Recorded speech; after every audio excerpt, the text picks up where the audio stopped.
والذین یرمون المحصنات، اور وہ لوگ جو پاکیزہ عورتوں پر تہمت لگاتے ہیں، ثم لم یأتوا بأربعۃ شہداء، پھر وہ 4 گواہ نہیں پیش کر سکتے۔ ان کو یہ نہ سمجھے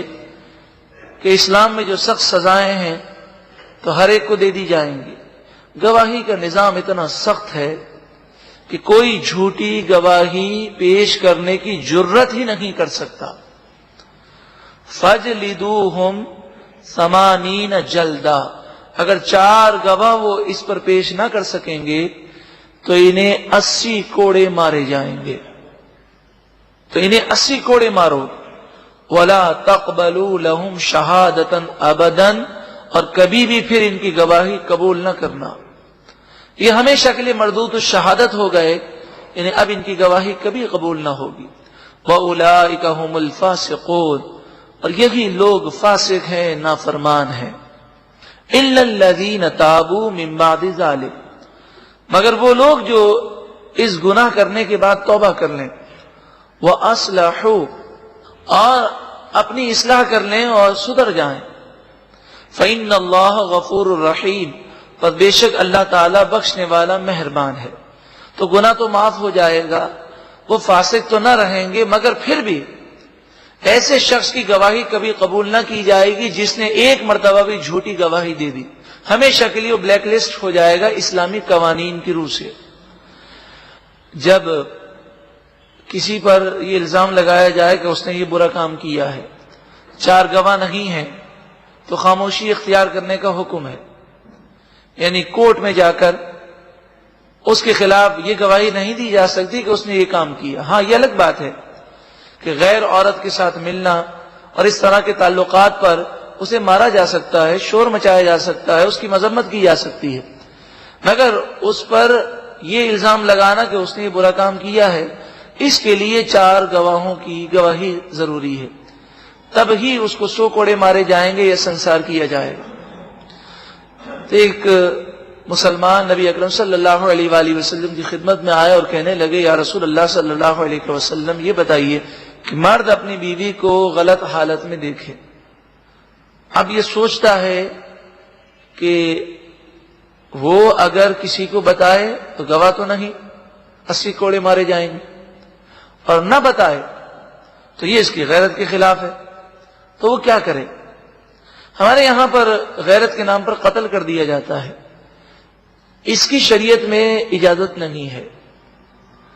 یہ اسلامی عدالت کے فیصلے ہیں،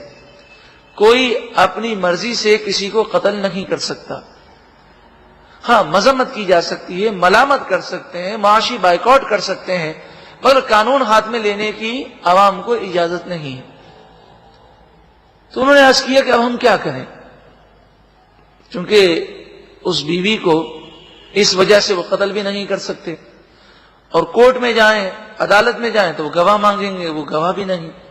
اور اپنے پاس رکھے تو وہ بھی اس کے لیے اس کی غیرت اور شرم کے خلاف ہے۔ تو اس پر یہ آیت کریمہ نازل ہوئی، والذین یرمون ازواجہم، جو کوئی اپنی بیوی پر، اپنی بیویوں پر ایسی بری بات کی نسبت کرتے ہیں، ولم یکن لہم شہداء، اور ان کے پاس کوئی گواہ نہیں، الا انفسہم، مگر خود وہ گواہ ہیں، فشہادۃ احدہم 4 شہادات باللہ، تو ان میں سے ہر ایک کو 4 مرتبہ اللہ تعالی کی قسم کھا کر یہ کہنا ہے کہ میں سچ کہہ رہا ہوں، انہ لمن الصادقین، بے شک وہ ضرور سچا ہے۔ مطلب شوہر قاضی کے سامنے 4 مرتبہ کہے گا، میں حلف اٹھا کر خدا کی قسم کھا کے کہتا ہوں کہ میں نے اپنی زوجہ کو اس حالت میں دیکھا، 4 مرتبہ کہے گا۔ والخامسۃ، اور 5ویں مرتبہ،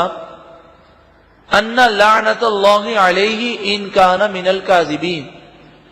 اگر میں جھوٹ بول رہا ہوں تو مجھ پر اللہ کی لعنت ہو، وہ یہ کہے گا کہ اگر یہ میں نے جھوٹ بولا ہے تو مجھ پر اللہ کی لعنت ہو، یعنی میں اللہ کی رحمت سے ہمیشہ کے لیے دور ہو جاؤں۔ اسے لعان کہتے ہیں اسلامی اصطلاح میں، لعان۔ اب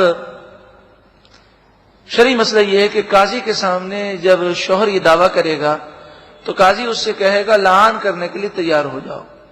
4 مرتبہ اس طرح قسم کھاؤ اور 5ویں مرتبہ یہ کہو کہ اگر میں نے جھوٹ بولا ہے تو مجھ پر خدا کی لعنت ہو۔ اگر شوہر انکار کر دے گا لعان سے تو قاضی اسے 80 کوڑے مارے گا، اور اگر وہ لعان کر لے گا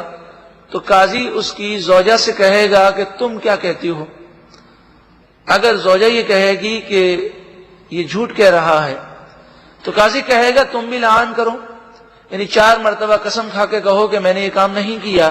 اور 5ویں مرتبہ یہ کہو کہ اگر میں نے یہ کام کیا ہو اور میں جھوٹ بول رہی ہوں تو خدا کی مجھ پر لعنت ہو۔ اگر عورت انکار کر دے گی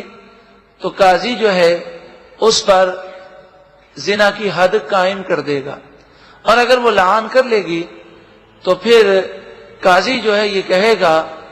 کہ اے مرد تو اس کو طلاق دے دے۔ اگر مرد اس کو طلاق نہیں دے گا تو قاضی یہ کہے گا کہ تو نے یہ لعنت کی کہ اگر میں جھوٹا ہوں تو مجھ پر لعنت،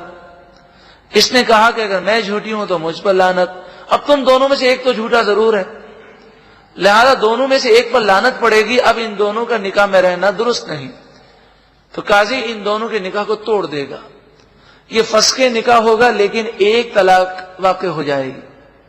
نکاح ٹوٹ جائے گا۔ اسے لعان کہتے ہیں اور یہ لعان کے مسائل ہیں۔ وَيَدْرَأُ عَنْهَا الْعَذَابَ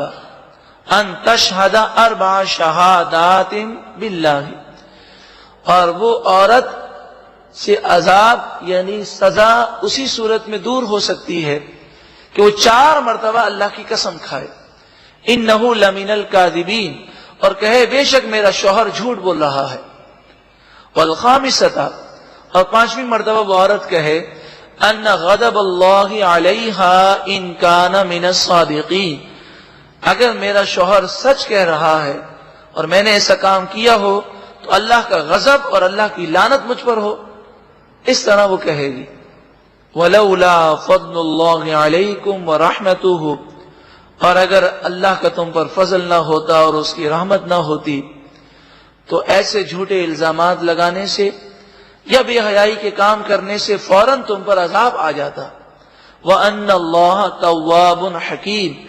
اللہ تعالیٰ بہت توبہ قبول کرنے والا حکمت والا ہے، وہ ڈھیل دیتا ہے۔ اس وقت سے فائدہ اٹھاؤ اور ہمیشہ کے لیے اپنی سوچوں کو پاک کر لو۔